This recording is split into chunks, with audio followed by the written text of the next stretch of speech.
இன்றைக்கி சில்வண்டி சமையலில் அரிசி ரவை, இட்லி அரிசி ரவை விற்கும். இட்லி ரவையினே அரிசியில் விற்கும். சொஜி ரவை கிடையாது, இது அரிசியில் வர ரவை. அதை வச்சு ஒரு உப்புமா பண்ணியிருக்கேன். வாங்க எப்படி பண்ணுறதுன்னு பார்க்கலாம்.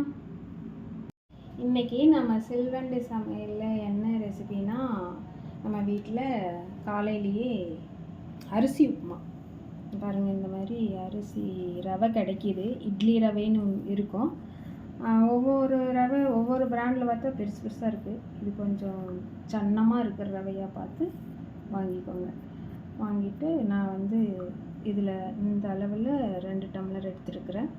அதுக்கு கொஞ்சமாக சின்ன வெங்காயம் கொஞ்சம் அரிஞ்சு வச்சுருக்கிறேன், ஒரு பச்சை மிளகாய், கொஞ்சமாக இஞ்சி, அப்புறம் ஜீரகம், கொஞ்சம் பெருங்காயத்தூள், கருவேப்பிலை, கொத்தமல்லி தழை. இந்த அளவுக்கு தேங்காய் எடுத்துட்டு இந்த பால் இவ்வளோ கொஞ்சமாக தண்ணி விட்டு பால் எடுத்து வச்சுக்கலாம். உப்புமாவோட சேர்த்து இந்த பால் சேர்த்து தேங்காய் பால் சேர்த்து செய்யும்போது ரொம்ப டேஸ்ட்டாக இருக்கும். வாங்க எப்படி பண்ணலான்னு பார்ப்போம். இஷ்டம் கொஞ்சம் சிம்லேயே வச்சுப்போம்.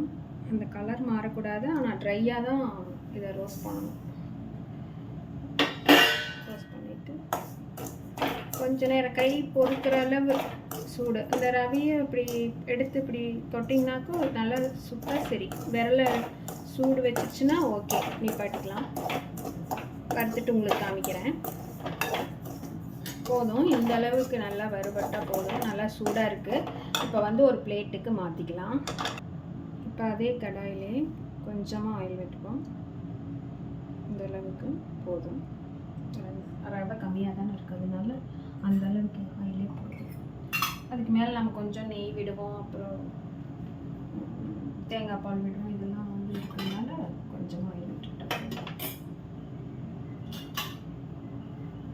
அங்கே தாளிச்சு விடுற டைமில் நாம் என்ன பண்ணணும்னா, அந்த ரவைக்கு தேவையான தண்ணி, இப்போ நான் 2 டம்ளர் எடுத்துருக்கிறதுனால இதில் 4 டம்ளர் தண்ணி சேர்க்குறேன். தேங்காய் பால் கொஞ்சம் இருக்கனால கொஞ்சம் குறைச்சி சேர்த்துக்கலாம். நம்ம பார்த்துட்டு அதுக்கு தகுந்த மாதிரி 3.25 டம்ளர் வச்சுருக்கிறேன். அது ஒரு பக்கம் சூடாகட்டும் தண்ணி.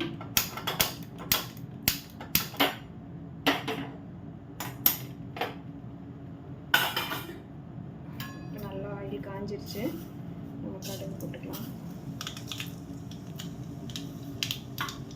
நார்மலாக உப்புமா பண்ணுற மாதிரி தான். இதுக்கு தேங்காய் பால் சேர்க்குறோம். ரவை ஆயில் விடாமல் வறுக்கிறோம். இதுக்கு சட்னி காஞ்ச மிளகாய் சட்னி தான் இதுக்கு நல்லாயிருக்கும். கொஞ்சம் உளுந்தம்பருப்பு, கடலைப்பருப்பு இதெல்லாம் போட்டுட்டு அது செவந்தோடனே ஜீரகம் போட்டுக்கலாம். ஜீரகத்தை போய் போட்டோம்னாக்கா கருப்பு போயிடும். கொஞ்சம் போட்டோன்னே ஜீரகத்தை போட்டோன்னே இதை போட்டுருவோம். இஞ்சி போட்டுருவோம், இல்லைன்னா கருப்பை போயிடும்.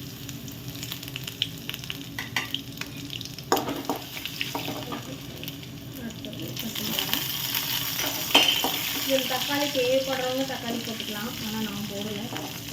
தேவைப்பட்டால் போட்டுக்கலாம். அப்புறம் சின்ன வெங்காயம்,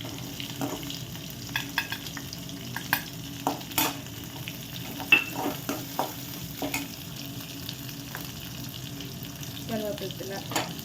இது கொஞ்சம் வதங்கினதுக்கப்புறமா நம்ம பெருங்காயத்தூள் போட்டுக்கலாம்.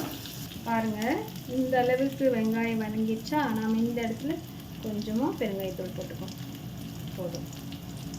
நான் குறைச்ச அளவில் பண்ணுறதுனால இவ்வளோ போடுறேன். நீங்கள் வீட்டில் எவ்வளோ தேவைக்கு பண்ணுறீங்களோ அதுக்கு தகுந்த மாதிரி இந்த பெருங்காயத்தூள், சீரகம், இஞ்சி இதெல்லாம் எல்லாமே கொஞ்சம் சேர்த்து போட்டுக்கோங்க. இந்த அளவுக்கு நல்லா வதங்கினதுக்கப்புறமா தண்ணி இங்கே காஞ்சிட்ருக்குல்ல, ஒரு சாஸ்பேனில் காஞ்சிட்ருக்குல்ல, அதை எடுத்து இதோட சேர்த்துக்கலாம். நீங்கள் தாளிச்சு விடும்போது தண்ணி வச்சிங்கன்னா கரெக்டாக இருக்கும். சீக்கிரம் இது வேலை சேர்த்துட்டு இதுக்கு தேவையான அளவு உப்பு போட்டு கொதிக்க வச்சிடலாம். அது நல்லா கொதிக்கும் போது தான், ரவை போடும்போது தான் தேங்காய் பால் நாம் உள்ளே விடணும். பார்த்தீங்களா, டக்குன்னு கொதி வந்துடும். அந்த டைமில் நம்ம இந்த அடுப்பை சிம்மில் வச்சுட்டு வறுத்து, இந்த ரவையும் சூடாக தான் இருக்கும், அதை இது கூட சேர்த்து விட்டுடலாம். சேர்த்து விட்டு கொஞ்சம் கிளறி விட்டு இதோடு இந்த தேங்காய் பால் அரைச்சி வச்சுருக்கோம்ல, அதையும் இதோடு சேர்த்து விட்டுருலாம். சிம்மிலேயே இருக்கட்டும், ஹை ஃப்ளேம் வைக்க வேண்டாம். வச்சதுக்கப்புறமா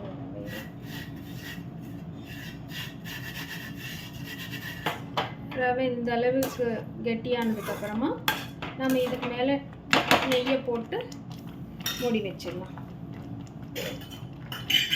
நமக்கு எவ்வளோ தேவையோ அவங்க விருப்பத்துக்கு தகுந்த மாதிரி நெய் சேர்த்துக்குங்க. நான் வந்து கொஞ்சம் ஜாஸ்தி சேர்த்துறேன் இன்னைக்கு. அப்போ தான் கொஞ்சம் வரன்னு இல்லாமல் இருக்கும்.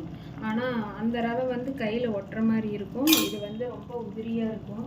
குழந்தைங்களுக்கு இதுதான் பிடிக்கும். அந்த நம்ம சொஜி ரவை வந்துட்டு கையில் ஒட்டுறதுனால எந்த குழந்தைங்களும் சாப்பிடாது ரவையே. இந்த உப்பானா ரொம்ப விரும்பி சாப்பிடுவாங்க. இதுக்கு தேங்காய் சட்னி வச்சோம்னா போதும். இருங்க, இப்படி நல்லா கலந்து விட்டு மூடி ஒரு 2 நிமிஷம் விட்டுட்டு திறந்து பார்த்தோம்னா உப்புமா ரெடி ஆகிடும். பார்ப்போம். இந்த அளவுக்கு ரெடி ஆயிடுச்சா? இது மேலே கொஞ்சமாக தலை தூவிப்போம்.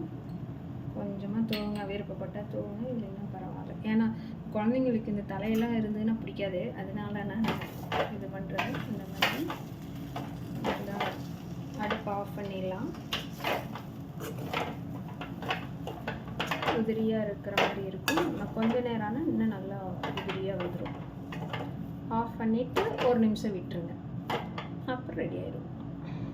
இப்போ பார்ப்போம் சாப்பிட்றதுக்கு பிரச்சனை. சூப்பராக ரெடி ஆயிடுச்சு.